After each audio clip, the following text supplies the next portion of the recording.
ನೀನು ನಿಂತುಕೊಂಡ್ರೆ ದೇವರು ಅದ್ಭುತ ಮಾಡ್ತಾನೆ. ಇವ್ರ ಕಣ್ಣು ಕಾಣಲಿ, ಇವ್ರ ಹೃದಯ ಕಾಣಲಿ, ಭೂಮಿಯಲ್ಲಾಗಲಿ ಪರಲೋಕದಲ್ಲಿ ಆಗಲಿ ಯಾವ ಲೋಕದ ಎಲ್ಲಾ ಸ್ಥಳದಲ್ಲಿ ಯಾವುದೇ ಸ್ಥಳದಲ್ಲಾಗಲಿ ಆತನ ಬಿಟ್ಟರೆ ದೇವರು ಇಲ್ಲ. ಸತ್ಯ ನೀನು ತೊಡ್ಕೊಂಡ್ರೆ ನಿನ್ನ ಜೀವನ ನಿನ್ನ ಸ್ಥಿತಿ ಇದ್ದ ಹಾಗೆ ಇರಲ್ಲ.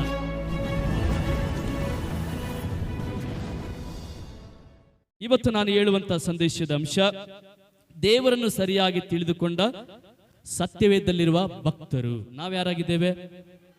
ಭಕ್ತರು. ಆತನ ಭಕ್ತರು, ಆತನ ಮಕ್ಕಳು, ಆತನ ದಾಸರು, ಆತನ ದಾಸಿಯರು, ಆತನ ಸೇವಕರು, ಆತನ ಕೈಯಾಳುಗಳು, ಆತನ ಕೆಲಸದವರು, ಆತನ ರಾಜವಂಶಸ್ಥರು ನಾವಾಗಿದ್ದೇವೆ. ಹಾಗಾಗಿ ಈ 13 ಜನ ಯಾವ ರೀತಿಯಲ್ಲಿ ದೇವರನ್ನು ತಿಳ್ಕೊಂಡಿದ್ದಾರೆ? ಪಾಸ್ಟರ್ ಯಾಕೆ ಇದನ್ನು ಹೇಳ್ತಾ ಇದ್ದೀರಾ? ನಮ್ಮಲ್ಲಿ ಒಬ್ಬೊಬ್ಬರು ಒಂದೊಂದು ರೀತಿಯಲ್ಲಿ ತಿಳ್ಕೊತಾರೆ. ಆದಿಕಾಂಡ 6ನೇ ಅಧ್ಯಾಯದಲ್ಲಿ ಮೊದಲನೇ ವ್ಯಕ್ತಿಯನ್ನ ನಾವು ನೋಡುತ್ತೇವೆ. ಆತನ ಹೆಸರು ನೋಹ. ನೋಹನು ದೇವರನ್ನ ಸರಿಯಾಗಿ ತಿಳ್ಕೊಂಡಿದ್ದ. ಏನಂತ ನೋಹನ ದೇವರನ್ನು ತಿಳ್ಕೊಂಡಿದ್ದನೆಂಬುದಾಗಿ ನೋಡುವಾಗ, ದೇವರು ತಾನು ಹೇಳಿದ್ದನ್ನೇ ಮಾಡುವವನಾಗಿದ್ದಾನೆ. ದೇವರ ಬಾಯಿಂದ ಏನು ಬರ್ತದೋ ಅದು ನಡೆಯುತ್ತದೆ. ಅದು ಕಷ್ಟಕರವಾಗಿರಬಹುದು, ಮನುಷ್ಯರಿಗೆ ಅಸಾಧ್ಯವಾಗಿರಬಹುದು, ಮನುಷ್ಯರಿಗೆ ಅಸಾಧ್ಯವಾಗಿ ಕಾಣಬಹುದು, ಅದು ನಡೆಯುತ್ತದೆ ಎಂಬುದಾಗಿ ದೇವರ ಹೇಳಿದ ಹಾಗೆ ನೋಹನು ನಂಬಿ ಅದನ್ನ ಮಾಡಿದನಂತೆ. ಏನು ದೇವರು ಹೇಳಿದ್ರು ನೋಹನಿಗೆ? ನೋಹನೇ, ನಾನು ಮಳೆಯನ್ನ ಭೂಮಿ ಮೇಲೆ ಸುರಿಸ್ತೇನೆ, 40 ದಿವಸ ರಾತ್ರಿ ಹಗಲು ನಿಲ್ಲದ ಹಾಗೆ ಮಳೆಯನ್ನು ಸುರಿಸ್ತೇನೆ. ಆ ಮಳೆಗೆ ಎಲ್ಲಾ ಮನುಷ್ಯರು ಸತ್ತು ಹೋಗ್ತಾರೆ, ಆ ಮಳೆಗೆ ಎಲ್ಲ ಪ್ರಾಣಿಗಳು ಹೋಗ್ತವೆ, ಆ ಮಳೆಗೆ ಎಲ್ಲ ಬೆಟ್ಟ ಗುಡ್ಡಗಳು ಎಲ್ಲ ಮುಳುಗಿ ಹೋಗ್ತವೆ. ಇಡೀ ಎಲ್ಲಿ ನೋಡಿದ್ರು ಕೂಡ ನೀರೇ ಕಾಣಿಸುತ್ತದೆ. ಇಡೀ ಸಮಸ್ತವನ್ನ ನಾಶ ಮಾಡಬೇಕಂತ ಇದ್ದೀನಿ. ಯಾಕೆ ಅಂದ್ರೆ ಮನುಷ್ಯನ ಪಾಪದ ನಿಮಿತ್ತವಾಗಿ ನಾನು ಲೋಕವನ್ನು ಅಳಿಸಿ ಬಿಡಬೇಕಂತ ಇದ್ದೀನಿ ಎಂಬುದಾಗಿ. ಈ ಮಾತನ್ನ ನೋಹನು ಅವರ ಊರಿನ ಎಲ್ಲಾ ಜನರಿಗೆ ಹೇಳಿದ್ರು. ನೋಡಪ್ಪ, ದೇವರು ಹೇಳಿದ್ದಾರೆ, ದೇವರು ಹೇಳಿದ್ದನ್ನ ಮಾಡ್ತಾರೆ. ಯಾಕಂದ್ರೆ ಆತ ನಂಬಿಕಸ್ಥನಾಗಿರುವ ದೇವರು, ಹೇಳಿದ್ದನ್ನ ಮಾಡುವ ದೇವರಾಗಿದ್ದಾನೆ. ನೋಡು, ದೇವರು ಮಳೆಯನ್ನು ಸುರಿಸ್ತಾರಂತೆ. ಹಾಗಾಗಿ ಯಾರು ದೇವರ ಮೇಲೆ ವಿಶ್ವಾಸ ಇದೆಯೋ, ಯಾರು ದೇವರ ಮಾತು ನಂಬ್ತಿರೋ, ಈಗ ನನ್ನ ನಾವಿಯಲ್ಲಿ ಬನ್ರಿ, ನಾವಿ ಒಳಗಡೆ ಬಂಟನ್ನು ಹೇಳುವಾಗ ಜನರೆಲ್ಲ ಗೇಲು ಮಾಡಿದ್ರು, ದೇವರ ಮಾತನ್ನು ನಂಬಲಿಲ್ಲ. 40 ದಿನ ಮಳೆ ಸುರಿಸ್ತದ? ಏನೋ ಒಂದಿನ 2 ದಿನ ಬರುತ್ತೆ, ಹೋಗ್ತದೆ. 40 ದಿನ ಹೆಂಗ್ ಬರ್ತದೆ? ಮತ್ತು ಆ ಮಳೆಗೆ ಎಲ್ಲರೂ ಸತ್ತೋಗ್ತಾರೆ. ಹೆಂಗ ಸತ್ತೋಗ್ತಾರೆ ಮಳೆಗೆ? ಯಾರು ಪಟ್ಟಣದವರು ನಂಬಲಿಲ್ಲ. ಆದ್ರೆ ನೋಹನು ನಂಬಿದ, ನನ್ನ ದೇವರು ಹೇಳಿದ್ದನ್ನ ಮಾಡುವವನಾಗಿದ್ದಾನೆ. ಅದರ ತಕ್ಕ ಹಾಗೆ 40 ದಿನ ಭೂಮಿ ಮೇಲೆ ಮಳೆ ಬಂತು, ನೀರು ರಭಸವಾಗಿ ಏರಲಿಕ್ಕೆ ಪ್ರಾರಂಭವಾಯಿತು. ದೇವರು ನೋಹನಿಗೆ ಹಡಗನ್ನು ಕಟ್ಟು ಎಂಬುದಾಗಿ ಹಡಗನ್ನು ನೋಹನ ಕಟ್ಟಿದಾಗ ಆ ನೀರಿಗೆ ಹಡಗು ಮೇಲೆ ಹೋಯಿತು. ದೇವರು ಹೇಳಿದ್ರು, ನೀನು, ನಿನ್ನ ಮಕ್ಕಳು, ನಿನ್ನ ಸೊಸೆಯರು, ನೀವು 8 ಜನ ಈ ನಾವಿಯಲ್ಲಿ ನೀವು ಇರಬೇಕು. ಅವರು ಬಂದ್ರು, ದೇವ್ರ ಮಾತು ಕೇಳಿದ್ರು, ದೇವ್ರು ಹೇಳಿದಾನಂದ್ರೆ ಮಾಡುತ್ತಾನೆ ಎಂಬುದಾಗಿ ದೇವರ ಮಾತನ್ನು ಬಲವಾಗಿ ನಂಬಿ ಆ ನಾವಿಯಲ್ಲಿ ಸೇರುವಾಗ ಆ ನಾವೇ ನೀರಿಗೆ ರಭಸದಿಂದ ದಿನ ಏರುತ್ತಾ ಆ ನಾವೇ ಮೇಲೆ ಹೇರಿ ಆ ನೀರಿನ ತೆರೆಗಳ ಮೇಲೆ ಆ ನಾವೇ ಹತ್ತು ಹೋಯಿತು ಎಂಬುದಾಗಿ ನಾವು ನೋಡುವಂತರಾಗಿದ್ದೇವೆ. ದೇವರ ಮಾತನ್ನು ನಂಬುವವನಾಗಿದ್ದ ನೋಹ ಎಂತವನಂದ್ರೆ ದೇವರನ್ನು ಸರಿಯಾಗಿ ತಿಳ್ಕೊಂಡಿದ್ದ. ಮನುಷ್ಯರಿಗೆ ಆಗದ ಕೆಲಸ ಇರಬಹುದು, ಆದ್ರೆ ದೇವರು ಹೇಳಿದ್ದಾನಂದ್ರೆ ಮಾಡುತ್ತಾನೆ. ಇವತ್ತು ಎಂತ ವಿಶ್ವಾಸ ನಮ್ಮ ಒಳಗಡೆ ಇದೆ, ಎಂತ ನಂಬಿಕೆಯಿಂದ ನಾವು ದೇವರನ್ನ ಆರಾಧನೆ ಮಾಡ್ತಾ ಇದ್ದೀವಿ. ದೇವರ ವಾಕ್ಯ ಹೇಳ್ತದೆ, ಭೂಮಿ ಆಕಾಶ ಅಳಿದು ಹೋದ್ರು ನನ್ನ ಮಾತುಗಳು ಒಂದು ಕೂಡ ಅಳಿದು ಹೋಗುವುದಿಲ್ಲ. ತಾನು ಹೇಳಿದ್ದನ್ನೇ ಮಾಡುವನಾಗಿದ್ದಾನೆ. ಭಕ್ತನು ಹೇಳ್ತಾನೆ, ನಿನ್ನ ಬಾಯಿ ನುಡಿದಿದ್ದೆ ನಿನ್ನ ಕೈ ನೆರವೇರಿಸುತ್ತದೆ ಎಂಬುದಾಗಿ. ದೇವರು ತಾನು ಏನ್ ಹೇಳ್ತಾ ಅದನ್ನು ಮಾಡ್ತಾನೆ. ತಡವಾದ್ರೂ ಚಿತ್ತ ಇಲ್ಲ, ದೇವರು ಕಾಯ್ದ್ರು ಚಿತ್ತ ಇಲ್ಲ, ತಡವಾಗಿ ಅದಾದ್ರೂ ಪರವಾಗಿಲ್ಲ. ಆದ್ರೆ ದೇವರು ಹೇಳಿದ್ದಾನಂದ್ರೆ ಮಾಡೇ ಮಾಡ್ತಾನೆ. ನಾನು ನಿನ್ನ ಆಶೀರ್ವದಿಸ್ತೀನಂದ್ರೆ ಆಶೀರ್ವದಿಸುವನಾಗಿದ್ದಾನೆ. ನಾನು ನಿನ್ನ ಕಾಪಾಡ್ತೀನಂದ್ರೆ ದೇವರು ಕಾಪಾಡುವನಾಗಿದ್ದಾನೆ. ನಾನು ನಿನ್ನ ಕೈ ಕೆಲಸವನ್ನು ಆಶೀರ್ವಾದ ಮಾಡ್ತೀನಿ ಎಂಬುದಾಗಿ ಹೇಳುವುದಾದ್ರೆ ಆತನ ಆಶೀರ್ವದಿಸುವನಾಗಿದ್ದಾನೆ. ಕಾರಣ ಏನಂದ್ರೆ ಆತನು ನಂಬಿಗಸ್ತನಾಗಿರುವಂತ ದೇವರಾಗಿದ್ದಾನೆ. ಇವತ್ತು ನಾವು ದೇವರನ್ನು ನಂಬುತ್ತೇವೆ. ಹೇಗೆ ನಂಬ್ತೀವಿ ಅಂದ್ರೆ ಪರಿಸ್ಥಿತಿಗಳನ್ನು ನೋಡಿ ನಂಬ್ತೇವೆ. ಇದಾಗುತ್ತಾ, ಏನೋ ಅಲ್ಲಿ ಬರದಷ್ಟೇ, ಇದು ನಡೀತದ ಎಂಬುದಾಗಿ ನಾವು ನಂಬುತ್ತೇವೆ. ಅದು ನೋಹನು ಏನು ಕಾಣದಿರುವಾಗ ದೇವರು ಹೇಳಿದ್ದಾನೆ, ಇಡೀ ಭೂಮಿ ನಾಶವಾಗಿ ಹೋಗುತ್ತಂತೆ, ಎಲ್ಲ ಪ್ರಾಣಿಗಳು ಮನುಷ್ಯರೆಲ್ಲರೂ ಸತ್ತು ಹೋಗ್ತಾರಂತೆ. ದೇವರು ಹೇಳಿದ್ದ ಅಂದ್ರೆ ಮಾಡೇ ಮಾಡ್ತಾನೆ. ಅವನ ಕೈಲಿ ಆಗಲಾರದು ಒಂದು ಇಲ್ಲ, ಆತನು ಮಾಡೇ ಮಾಡ್ತಾನೆ ಎಂಬುದಾಗಿ ಸರಿಯಾಗಿ ನೋಹನು ತಿಳಿದುಕೊಂಡವನಾಗಿದ್ದ. ಆಮೇನ್. ಪಕ್ಕದಲ್ಲಿ ಹೇಳ್ರಿ, ದೇವರನ್ನ ಸರಿಯಾಗಿ ತಿಳಿದುಕೊಳ್ರಿ. ದೇವರು ಹೇಳಿದ್ದನ್ನೇ ಮಾಡುವನಾಗಿದ್ದಾನೆ. ಎರಡನೇದಾಗಿ ನಾವು ನೋಡ್ತೇವೆ ಹನೋಕನು. ಆದಿಕಾಂಡ 5:24 ಹನೋಕನು ದೇವರನ್ನ ಸರಿಯಾಗಿ ತಿಳ್ಕೊಂಡು ದೇವರ ಜೊತೆ ಫ್ರೆಂಡ್ಶಿಪ್ ಮಾಡಿದ. ನನ್ನ ದೇವರು ಒಳ್ಳೆಯ ಸ್ನೇಹಿತ ಆಗಿದ್ದಾನೆ. ಏನಾಗಿದೆ? ನನ್ನ ದೇವರು ಒಳ್ಳೆ ಸ್ನೇಹಿತನಾಗಿದ್ದಾನೆ ಎಂಬುದಾಗಿ. ಅನೋಕನು ದೇವರನ್ನ ತಿಳಿದುಕೊಂಡು 300 ವರ್ಷ ದೇವರ ಜೊತೆ ಫ್ರೆಂಡ್ಶಿಪ್ ಮಾಡಿದ್ರಂತೆ. ಎಷ್ಟು ದಿನ? 300 ವರ್ಷ. ಯಾರ ಜೊತೆ ಸ್ನೇಹ ಮಾಡಿದ್ರಂತೆ? ದೇವರ ಜೊತೆಯಲ್ಲಿ. ಆತನ ಮಕ್ಕಳು ನಾವಾಗಿರೋದ್ರಿಂದ ಆತನು ಯಾರಂತ ನಾವು ಸರಿಯಾಗಿ ತಿಳಿದುಕೊಂಡವರಾಗಿರ್ಬೇಕು. ಅದಕ್ಕೆ ಅನೋಕನು ಸರಿಯಾಗಿ ದೇವರನ್ನು ತಿಳಿದುಕೊಂಡು ದೇವರ ಜೊತೆ ಫ್ರೆಂಡ್ಶಿಪ್ ಮಾಡಿದ್ರಂತೆ. ಆಮೇನ್. ಅನೋಕನಿಗೆ ಸರಿಯಾಗಿ ಗೊತ್ತು, ದೇವರು ಹೊರತು ಒಳ್ಳೆ ಸ್ನೇಹಿತರು ಭೂಮಿ ಮೇಲೆ ಇಲ್ಲ. ಆತನ ಆಸೆ ಪಡೆದಂತವನು, ಕಷ್ಟದಲ್ಲಿ ಆದುಕೊಳ್ಳುವಂತವನು, ಕಣ್ಣೀರನ್ನ ಸಮಯದಲ್ಲಿ ಕಣ್ಣೀರನ್ನು ವರ್ಷುವವನೆಂಬುದಾಗಿ ತಿಳಿದುಕೊಂಡು 300 ವರ್ಷ ದೇವರ ಸ್ನೇಹದಲ್ಲಿ ನಡೆದದಕ್ಕಾಗಿ ದೇವರಿಗೆ ಬಹಳ ಇಷ್ಟ ಆಯ್ತರಂತೆ ಅನೋಕನು. ಎಂತ ಇಷ್ಟ ಆದ್ರಂದ್ರೆ ಬೈಬಲ್ ಹೇಳ್ತದೆ, ಅವನನ್ನು ಸಾಯಿಸದೆ ದೇವರ ಹಾಗೆ ಅವನನ್ನು ಕರ್ಕೊಂಡು ಹೋದ್ರಂತೆ. ಎಂತ ಒಳ್ಳೆ ಸ್ನೇಹ ಮಾಡಿರ್ಬೇಕಲ್ಲ ದೇವರ ಜೊತೆ. ಗಮನಿಸಿ, ದೇವರ ಜೊತೆ ಸ್ನೇಹ ಮಾಡುವಂತವರು, ದೇವರ ಒಳ್ಳೆ ರೀತಿಯಲ್ಲಿ ಒಳ್ಳೆ ಸ್ನೇಹಿತನಾಗಿದೆ ಎಂಬುದಾಗಿ ಯಾರು ತಿಳ್ಕೊಳ್ತಾರೋ ಆತನ ಜೊತೆ ಸ್ನೇಹ ಮಾಡ್ತಾರೆ. ಇವತ್ತು ಬಹಳ ಜನ ನೆನ್ಕೊಂಡು ದೇವರು ನನ್ನ ಆಶೀರ್ವಾದ ಮಾಡುವನಷ್ಟೇ, ದೇವರು ನನ್ನ ಮುಟ್ಟುವನಾಗಿದ್ದಾನೆ, ನನಗೆ ಒಳ್ಳೆದನ್ನು ಮಾಡುವನಷ್ಟೇ ಎಂಬುದಾಗಿ ಬಹಳ ಜನ ತಿಳ್ಕೊಳ್ತಾರೆ. ಅಷ್ಟೇ ಅಲ್ಲರಿ, ಅನೋಕನ್ ತಿಳ್ಕೊಂಡ್ರೆ ದೇವರು ಒಳ್ಳೆಯ ಸ್ನೇಹಿತ. ಆಮೇನ್. ಪಕ್ಕದವರಿಗೆ ದೇವರು ಒಳ್ಳೆಯ ಸ್ನೇಹಿತನಾಗಿದ್ದಾನೆ. ಹುಡುಕ್ತಾ ಇದ್ದೀರಾ ಲೋಕದಲ್ಲಿ? ಎಲ್ಲಿ ಒಳ್ಳೆ ಫ್ರೆಂಡ್ಸ್ ಸಿಗ್ತಾರೆ, ಎಲ್ಲಿ ಒಳ್ಳೆ ಗೆಳೆಯ ಸಿಗ್ತಾನೆ, ಒಳ್ಳೆ ಗೆಳತಿ ಸಿಗ್ತಾನೆ, ಹುಡುಕ್ತಾ ಇದ್ದೀರಾ? ದೇವರ ಜೊತೆ ಮಾಡಿ ನೋಡಿ.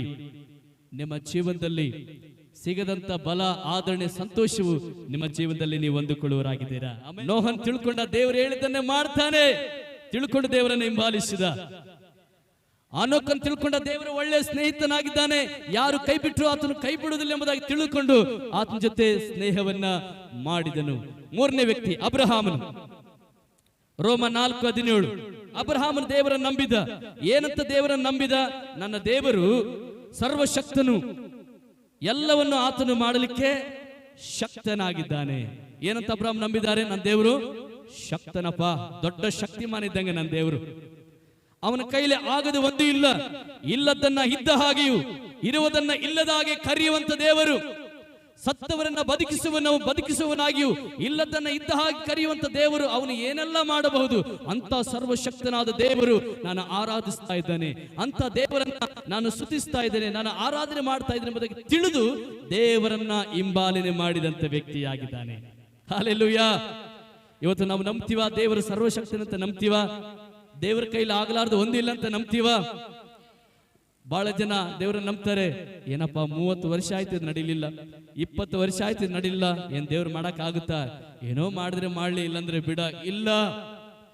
ಆದಿಕಾಂಡ 17ನೇ ಅಧ್ಯಾಯದಲ್ಲಿ 1ನೇ ವಚನದಲ್ಲಿ ದೇವರು ಅಬ್ರಹಾಮನಿಗೆ ಹೇಳ್ತಾರೆ, ಅಬ್ರಹಾಮನೇ, ನಾನು ಸರ್ವಶಕ್ತನಾಗಿರುವ ದೇವರು, ನನಗೆ ನಡ್ಕೊಂಡು ದೋಷವಿಲ್ಲದವನಾಗಿರು. ನಾನು ಎಂತ ದೇವರು ಅಂದ್ರೆ ಸರ್ವಶಕ್ತನು. ಸರ್ವಶಕ್ತರಂದ್ರೆ ನನ್ನ ಕೈಲಿ ಆಗ್ಲಾರ್ದು ಒಂದು ಇಲ್ಲ. ಏನೆಲ್ಲ ನಮ್ಮ ಜೀವಿತದಲ್ಲಿ ಮಾಡ್ಲಿಕ್ಕೆ ಶಕ್ತನಾಗಿದ್ದಾನೆ.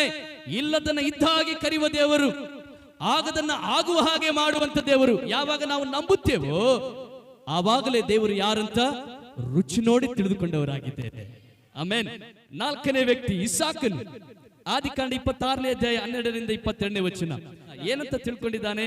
ನನ್ನ ದೇವರು ನಾನು ಕೈ ಹಾಕುವ ಎಲ್ಲಾ ಸ್ಥಳಗಳಲ್ಲಿಯೂ ಬಾಗಿಲನ್ನು ತೆರೆಯುವ ದೇವರೆಂದು ತಿಳಿದುಕೊಂಡವನಾಗಿದ್ದ. ಇಸಾಕನು ಏನಂತ ತಿಳ್ಕೊಂಡಿದ್ದಾನೆ? ನನ್ನ ದೇವರು ಎಲ್ಲಾ ಸಮಯದಲ್ಲಿ ನನ್ನ ಜೊತೆ ಇರ್ತಾನೆ, ನಾನು ಎಲ್ಲೆಲ್ಲಿ ಕೈ ಹಾಕ್ತಾನೋ ಅಲ್ಲೆಲ್ಲ ನನಗೋಸ್ಕರ ದೇವ್ರು ಏನ್ ಮಾಡ್ತಾರೆ? ಬಾಗಿಲನ್ನ ತೆರೆಯುವವನಾಗಿದ್ದಾನೆ. ಹಲ್ಲೆಲೂಯಾ. ಏನ್ ನಡೀತು ಇಸಾಕನ ಜೀವಿತದಲ್ಲಿ? ಅಲ್ಲಿ ಗೆರಾರೆಂಬ ಪಟ್ಟಣದಲ್ಲಿ ಇಸಾಕನು ಬೇರೆಯವರ ಊರಲ್ಲಿ ಇದ್ದಾನೆ, ಅವರ ಸ್ವಂತ ಊರಲ್ಲಿ ಇಲ್ಲ, ಬೇರೆಯವರ ಊರಲ್ಲಿ ಉಳ್ಕೊಂಡಾಗ ದೇವ್ರ ವಾಕ್ಯ ಹೇಳ್ತದೆ, ಅವನು ಹೊಲವನ್ನು ಬಿತ್ತುವಾಗ ಒಳ 100ರಷ್ಟು ಫಲ ಕೊಡ್ತಾ ಇದೆ. ಅವನು ಎಲ್ಲೆಲ್ಲಿ ಹೋಗಿ ಕೈ ಹಾಕ್ತಾ ಇದನೋ ಅಲ್ಲೆಲ್ಲ ದೇವರು ಸಫಲತೆ ಕೊಡ್ತಾ ಇದ್ದಾನೆ. ನೀರಿಲ್ಲದ ಸಮಯದಲ್ಲಿ ಒಂದು ಬಾವಿ ನಗಿದಾಗ ಅಲ್ಲಿ ನೀರು ಸಿಗ್ತಾ ಇದೆ, ಒಳ್ಳೆ ಸಿಹಿ ನೀರು. ಆದ್ರೆ ವಾಕ್ಯ ಹೇಳ್ತದೆ, ಫಿಲಿಸ್ಟರು ಬಂದು ಹೊಟ್ಟೆ ಕಿಚ್ಚುಪಟ್ಟು ಅವನ ಬಾವಿಯನ್ನು ಏನ್ ಮಾಡಿದ್ರಂತೆ? ಮುಚ್ಚಿಬಿಟ್ರು. ನೋಡಿ, ಇಸಾಕನ್ ತನ್ನ ತಂದೆ ಬಾವಿಯನ್ನು ಎಲ್ಲವನ್ನ ತೆಗಿಸ್ತಾ ಇದ್ದ, ಅಲ್ಲೆಲ್ಲ ಒಳ್ಳೆ ನೀರು ಸಿಗ್ತಾ ಇತ್ತು. ಫಿಲಿಸ್ಟು ಹೊಟ್ಟೆ ಕಿಚ್ಚುಪಟ್ಟು ನಮ್ಮೂರಿಗೆ ಬಂದು ನಮ್ಮೂರಲ್ಲೇ ಚಲೋ ಆಗ್ತಾ ಇದನಲ್ಲ ಇವರಂತೇಳಿ ಹೊಟ್ಟೆ ಕಿಚ್ಚುಪಟ್ಟು ಆತನ ಎಲ್ಲೆಲ್ಲಿ ಬಾವಿನ ಅಗಿತಾ ಇದನೋ ಎಲ್ಲ ಬಾವಿಗಳನ್ನು ಏನ್ ಮಾಡ್ತಾ ಇದಾರೆ? ಅವರು ಮುಚ್ಚಿ ಬಿಡ್ತಾ ಇದ್ದಾರೆ. ಆದ್ರೆ ಇಸಾಕ ನಿರಾಸೆ ಆಗಲಿಲ್ಲ. ಇಸಾಕನು ಬೇಸರಕ್ಕೆ ಒಳಗಾಗಲಿಲ್ಲ, ಅವರ ಜೊತೆ ಜಗಳ ಆಡಲಿಲ್ಲ. ನಾವಾದ್ರೆ ಏನ್ ಮಾಡ್ತೀವಿ? ನಾನು ಕಷ್ಟಪಟ್ಟು ಮಾಡಿ ನನಗೆ ಹಿಂಗ್ ಮಾಡ್ತೀರಾ, ನೋಡೋಣ ಏನ್ ಮಾಡ್ತೀವಿ, ನೋಡಮ್ಮ ಬರ್ರಿ ನೀವು ನೋಡೋಣ, ನಾವು ನೋಡೋಣ ಎಂಬುದಾಗಿ ನಾವು ಅಂದುಕೊಳ್ತೇವೆ. ಅದು ಇಸಾಕನಿಗೆ ಸರಿಯಾಗಿ ಗೊತ್ತಿತ್ತು, ನಾನು ನಂಬಿದ ದೇವರು ಎಂತವನಾಗಿದ್ದಾನೆ, ನಾನು ಆರಾಧನೆ ಮಾಡುವ ದೇವರು ಎಂತವನಾಗಿದ್ದಾನೆ, ನನ್ನ ಜೊತೆ ಇರುವ ದೇವರು ಎಂತವನಾಗಿದ್ದಾನೆ. ಮನುಷ್ಯರು ಬಾಗಿಲು ಮುಚ್ಚಿದರೂ ಪರವಾಗಿಲ್ಲ, ನನಗೋಸ್ಕರ ನಾನು ಎಲ್ಲಿ ಕೈ ಹಾಕ್ತೇನೆ ನನ್ನ ದೇವರು ಬಾಗಿಲನ್ನ ತೆರೆಯುವವನಾಗಿದ್ದಾನೆ. ಹಲ್ಲೆಲೂಯಾ. ಹಾಗಾಗಿ ಒಂದು ಬಾವಿಯನ್ನ ತೆಗೆದರು, ಅಲ್ಲಿ ಫಿಲಿಷ್ಟಿಯರು ಮುಚ್ಚಿದ್ರು. ಇನ್ನೊಂದು ಬಾವಿಯನ್ನ ತೆಗೆದನು, ಅಲ್ಲಿ ಫಿಲಿಷ್ಟಿಯರು ಮುಚ್ಚಿದ್ರು. ಇನ್ನೊಂದು ಬಾವಿಯನ್ನು ತೆಗೆದರು, ಅಲ್ಲಿ ಫಿಲಿಷ್ಟಿಯರು ಮುಚ್ಚಿದ್ರು. ಇನ್ನೊಂದು ಬಾವಿಯನ್ನ ತೆಗೆದರು, ಅಲ್ಲಿ ಒಳ್ಳೆ ಸಿಹಿ ನೀರು ಸಿಕ್ಕುತ್ತೆಂಬುದಾಗಿ ಹೇಳಿ ರೆಹಬೋತ್ ಎಂಬುದಾಗಿ ಹೆಸರನ್ನು ಆತ ನೀಡುವವನಾಗಿದ್ದಾನೆ. ನೋಡಿ, ಎಲ್ಲೆಲ್ಲಿ ಕೈ ಹಾಕ್ತಾ ಇದ್ದಾನೆ, ದೇವರ ಅದ್ಭುತವನ್ನ ಮಾಡ್ತಾ ಇದ್ದಾನೆ. ದೇವರನ್ನು ಸರಿಯಾಗಿ ತಿಳ್ಕೊಂಡಿದ್ದಾನೆ, ನನ್ನ ದೇವರು ನನ್ನ ಜೊತೆ ಇದ್ದಾನೆ, ನಾನು ಕೈ ಹಾಕುವ ಕೆಲಸವನ್ನ ಸಫಲ ಮಾಡುತ್ತಾನೆ. ಆಮೆನ್. ನಾವು ತಿಳ್ಕೊಂಡಿದ್ದೀವ, ನನ್ನ ದೇವನ ಸಂಗಡ ಇದ್ದಾನೆ. ಯುಗದ ಸಮಾಪ್ತಿವರೆಗೂ ಒಂದು ದಿನ ಕೂಡ ನನ್ನ ದೇವರು ಕೈ ಬಿಡುವುದಿಲ್ಲ. ಎಲ್ಲಾ ದಿವಸ ದೇವರು ನನ್ನ ಸಂಗಡ ಇರ್ತಾನೆ. ಆತನ ಮಗನು ನಾನಾಗಿದ್ದೇನೆ, ಆತನ ಮಗಳು ನಾನಾಗಿದ್ದೇನೆ. ನಾನು ಕೈ ಹಾಕುವ ಕೆಲಸದಲ್ಲಿ ದೇವರು ನನಗೆ ಸಫಲತೆ ಕೊಡ್ತಾನೆ ಎಂಬುದಾಗಿ ನಾವು ತಿಳ್ಕೊಳ್ಳುವುದಾದ್ರೆ ಖಂಡಿತವಾಗಿ ಇಸಾಕನ ಜೀವಿತದಲ್ಲಿ ಮಾಡಿದ ದೇವರೇ ನಮ್ಮ ಜೀವಿತದಲ್ಲಿ ಕೂಡ ಮಾಡಲಿಕ್ಕೆ ಶಕ್ತನಾಗಿದ್ದಾನೆ. ನಾಲ್ಕನೇ ವ್ಯಕ್ತಿ ಯಾಕೋಬ. ಇಸಾಕನ ಮಗ ಯಾರು? ಅಬ್ರಾಮ್, ಇಸಾಕ್, ಯಾಕೋಬ. ಅದಕ್ಕೆ ಸತ್ಯವೇಲ್ಲ ನೋಡ್ತೇನೆ, ನಾನು ಅಬ್ರಾಮನ ದೇವರು, ಇಸಾಕನ ದೇವರು, ಯಾಕೋಬನ ದೇವರಾಗಿದೆ. ಯಾಕೋಬರು ಏನಂತ ನಂಬಿದ? ಯಾಕೋಬನು ದೇವರು ನನ್ನನ್ನ ಆತ್ಮಿಕವಾಗಿ ಆಶೀರ್ವದಿಸುವಂತ ದೇವರಾಗಿದ್ದಾನೆ. ಯಾವ ರೀತಿ ದೇವರು ನನ್ನ ಆಶೀರ್ವಾದ ಮಾಡ್ತಾರೆ? ಆತ್ಮಿಕವಾಗಿ ನನ್ನ ಆಶ್ರಯಿಸುವ ದೇವರು. ಆದಿಕಾಂಡ 32ನೇ ಅಧ್ಯಾಯ 26ನೇ ವಚನದಲ್ಲಿ, ಆದಿಕಾಂಡ 32:26 ನಾವು ನೋಡ್ತೇವೆ, ಯಾಕೋಬನು ದೇವರೊಂದಿಗೆ ಹೋರಾಡ್ತಾ ಇದ್ದಾನೆ. ದೇವರೇ, ನೀನು ನನ್ನನ್ನು ಆಶೀರ್ವದಿಸದ ಹೊರತು ನಾನು ನಿನ್ನ ಬಿಡುವುದಿಲ್ಲ. ರಾತ್ರಿ ಟೈಮಲ್ಲಿ ಹೋರಾಡ್ತಾ ಇದ್ದಾನೆ. ದೇವರೇ, ನೀನು ಆಶೀರ್ವಾದ ಮಾಡ ದೇವರು, ನಿನ್ ಪಾದ ನಾನು ಬಿಡಲ್ಲ. ನನಗೆ ಸರಿಯಾಗಿ ಗೊತ್ತು, ನೀನೇ ಆಶೀರ್ವದಿಸುವ ದೇವರು. ನಿನ್ನಿಂದ ನನ್ನ ಜೀವಿತದಲ್ಲಿ ಆಶೀರ್ವಾದ ಹೊಂದಿಕೊಳ್ತೇನೆ, ನಿನ್ನಿಂದ ನನ್ನ ಜೀವಿತದಲ್ಲಿ ಸಮಾಧಾನವನ್ನು ಹೊಂದಿಕೊಳ್ತೇನೆ, ನಿನ್ನಿಂದ ನನ್ನ ಜೀವಿತದಲ್ಲಿ ನೆಮ್ಮದಿಯನ್ನು ಪಡ್ಕೊಳ್ತೇನೆ, ನಿನ್ನಿಂದಲೇ ನನ್ನ ಜೀವಿತವು ಸಂತೋಷವಾಗಿರುತ್ತದೆ, ನಿನ್ನಿಂದಲೇ ನನ್ನ ಹೆಸರು ಕೆಟ್ಟದಾಗಿ ಅಳಿಸಲ್ಪಡುತ್ತದೆ, ನಿನ್ನಿಂದಲೇ ನನಗೆ ಒಳ್ಳೆಯ ಹೆಸರು ಸಿಗುವಂತದಾಗಿದೆ. ನೀನು ನನ್ನನ್ನು ಆಶೀರ್ವದಿಸುವುದಾದ್ರೆ ನನ್ನ ಸ್ಥಿತಿಗಳೆಲ್ಲವೂ ಬದಲಾವಣೆ ಆಗುವಂತದಾಗಿದೆ ಎಂಬುದಾಗಿ ಯಾಕೋಬನ ನಂಬಿ ದೇವರನ್ನ ಹಿಂಬಾಲನೆ ಮಾಡಿದಂತ ವ್ಯಕ್ತಿಯಾಗಿದ್ದಾನೆ. ಹಲ್ಲೆಲೂಯಾ. ದೇವರಂತವನಾಗಿದ್ದಾನೆ, ಆಶೀರ್ವದಿಸುವನಾಗಿದ್ದಾನೆ. ಅದಕ್ಕೆ ಯಾಕೋಬ ತಿಳ್ಕೊಂಡಿದ್ದ, ನನ್ನ ದೇವರು ನನ್ನನ್ನು ಆಶೀರ್ವಾದ ಮಾಡುವಂತ ದೇವರಾಗಿದ್ದಾನೆ. ನೋಡಿ, ಏನನ್ನು ಆಶೀರ್ವಾದ ಮಾಡಿದ್ರು ಎಲ್ಲ ಇತ್ತು ಆತನಿಗೆ. ಕುರಿಗಳಿದ್ದು, ದನಗಳಿದ್ದು, ಆಡುಗಳಿದ್ದು, ಸೇವಕರಿದ್ರು, ಎಲ್ಲವೂ ಆತನಿಗಿತ್ತು. ಯಾವುದು ಕೂಡ ಕೊರತೆ ಇರಲಿಲ್ಲ. ಭಯಪಡುತ್ತೆ, ಅವನು ಬಹು ಐಶ್ವರ್ಯವಂತನಾಗಿದ್ದನು. ಆದ್ರೆ ಯಾವ ರೀತಿಯಲ್ಲಿ ಆಶೀರ್ವಾದ ಮಾಡುವಂತವನಾಗಿದ್ದಾನಂದ್ರೆ ಆತ್ಮೀಕವಾಗಿ. ಆತ್ಮೀಕವಾಗಿ ಆತ್ಮಿಕ ಆಶೀರ್ವಾದ ಏನು ಗೊತ್ತ್ರಿ? ಬೆಳ್ಳಿ ಬಂಗಾರ ಆಸ್ತಿ ಐಶ್ವರ್ಯ ಅಂತಸ್ತಲ್ಲ. ಆತ್ಮಿಕ ಆಶೀರ್ವಾದ ಏನಂದ್ರೆ ನೆಮ್ಮದಿ, ಸಮಾಧಾನ, ಆನಂದ, ಸಂತೋಷ, ದೀರ್ಘ ಶಾಂತಿ, ಇವೆಲ್ಲವೂ ಆತ್ಮಿಕ ಆಶೀರ್ವಾದವಾಗಿವೆ.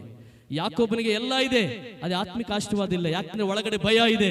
ನನ್ನ ಅಣ್ಣ ಏನ್ ಮಾಡ್ತಾನೇನೋ ಅಲ್ಲಿ ಹೋದ್ರೆ, ನನ್ನ ಅಣ್ಣ ನನಗೋಸ್ಕರ ಎದುರು ಕಾಯ್ತಾ ಇದ್ದೇನೆ, ಅಯ್ಯೋ ನಾನು ಮೋಸ ಮಾಡಿದನಲ್ಲ, ನಾನು ತಪ್ಪು ಮಾಡಿದನಲ್ಲ ಎಂಬುದಾಗಿ ಒಳಗಡೆ ಅಸಮಾಧಾನ ಇರುವಾಗ, ಅವಾಗ ದೇವರ ಜೊತೆ ಹೋರಾಡ್ತಾ ಇರುವಾಗ ದೇವರು ಹೇಳ್ತಾರೆ, ನಿನ್ನ ಹೆಸರು ಏನು? ನನ್ನ ಹೆಸರು ಯಾಕೋಬ, ವಂಚಕ, ಮೋಸ ಮಾಡುವವ. ಇನ್ನು ಮೇಲೆ ನೀನು ಮೋಸ ಮಾಡುವನಾಗಿರಲ್ಲ, ಇನ್ನು ಮೇಲೆ ಇಸ್ರಾಯೇಲ್ ಆಗ್ತೀಯ, ಅನೇಕರಿಗೆ ಅರಸನು ನೀನು ಆಗ್ತೀಯ ಎಂಬುದಾಗಿ ಯಾವಾಗ ದೇವನ ಅವನನ್ನು ಆಶ್ರಮಿಕವಾಗಿ ಆಶೀರ್ವಾದ ಮಾಡಿದನು, ಆತನ ಸ್ಥಿತಿಯೆಲ್ಲ ಬದಲಾವಣೆ ಆಯಿತು. ಆಮೇನ್. ಇವತ್ತು ಎಷ್ಟು ದಿನ ನಾನು ತಿಳ್ಕೊಳ್ತೇನೆ, ನನ್ನ ದೇವರು ನನ್ನ ಆತ್ಮಿಕವಾಗಿ ಆಶೀರ್ವದಿಸುವ ದೇವರು. ಹಲ್ಲೆಲೂಯಾ. ಫಸ್ಟ್ ಇಷ್ಟು ದಿನ ನಾನು ಚರ್ಚಿಗೆ ಬರ್ತಾ ಇದ್ದೇನೆ, ಆರಾಧನೆ ಮಾಡ್ತಾ ಇದ್ದೇನೆ, ಪ್ರಾರ್ಥನೆ ಮಾಡ್ತಾ ಇದ್ರೆ ಇನ್ನು ನನಗೆ ಏನಾಗಿಲ್ಲಲ್ವಾ? ಅದಲ್ಲ, ಈ ಆಶೀರ್ವಾದ ಬೇರೆ. ಲೋಕದಲ್ಲಿ ಎಲ್ಲಿ ಸಿಗದಂತ ಆಶೀರ್ವಾದ ಇದೆ. ಎಲ್ಲಾದ್ರೂ ಸಿಗುತ್ತಾ ಸಂತೋಷ, ನೆಮ್ಮದಿ? ಎಲ್ಲಾದ್ರೂ ಸಿಗುತ್ತಾ? ನನ್ನ ಹೆಸರು ಎಲ್ಲಾದ್ರೂ ಅಳೆದು ಹೋಗುತ್ತಾ? ದೇವರು ಅದನ್ನು ಮಾಡಲಿಕ್ಕೆ ಶಕ್ತನಾಗಿದ್ದಾನೆ. ನಿನ್ನ ಆತ್ಮಿಕವಾಗಿ ದೇವರು ಆಶೀರ್ವದಿಸಿ ನಿನ್ನ ಸ್ಥಿತಿಯನ್ನು ಬದಲಾಯಿಸಲಿಕ್ಕೆ ಶಕ್ತನಾಗಿದ್ದಾನೆ. ಐದನೇವನು ಯಾಕೋಬನ ಮಗ ಯೋಸೇಫ. ಯೋಸೇಫ ಏನಂತ ದೇವರನ್ನ ನಂಬಿದ? ನನ್ನ ದೇವರು ನನ್ನನ್ನು ಎಲ್ಲ ಕಷ್ಟಗಳಿಂದ ನನ್ನನ್ನು ಬಿಡಿಸಿ ಉನ್ನತ ಸ್ಥಾನಕ್ಕೆ ನನ್ನನ್ನು ಏರಿಸಿ ತರುವುದಕ್ಕೆ ಶಕ್ತನಾಗಿದ್ದಾನೆಂಬುದಾಗಿ ತಿಳಿದುಕೊಂಡಿದ್ದೇನೆ. ಆಮೇನ್. ಯೋಸೇಫನ ಏನಂತ ತಿಳ್ಕೊಂಡಿದ್ದಾನೆ? ನನ್ನ ದೇವರು ಎಲ್ಲ ಕಷ್ಟಗಳಿಂದ ನಾನು ಏನ್ ಮಾಡ್ತಾನೆ? ಬಿಡಿಸುತ್ತಾನೆ. ಎಲ್ಲ ಸಮಸ್ಯೆಗಳಿಂದ ನನ್ನನ್ನು ಬಿಡಿಸಿ ನನ್ನನ್ನು ಆಶೀರ್ವದಿಸಿ ಒಳ್ಳೆಯ ಸ್ಥಾನಕ್ಕೆ ನನ್ನನ್ನು ತರುತ್ತಾನೆ ಕೊಂಡವನಾಗಿದ್ದನಂತೆ. ಯೋಸೇಫನ ಏನೆಲ್ಲ ಸಮಸ್ಯೆಗಳ ಒಳಗಾದ. ಸ್ವಂತ ಅಣ್ಣ ತಮ್ಮಂದಿರೇ, 11 ಜನ ಅಣ್ಣ ತಮ್ಮಂದಿರೇ ಯೋಸೇಫನನ್ನ ನೀರಿಲ್ಲದ ಗುಂಡಿಯಲ್ಲಿ ಆತನನ್ನು ಹಾಕಿದ್ರು.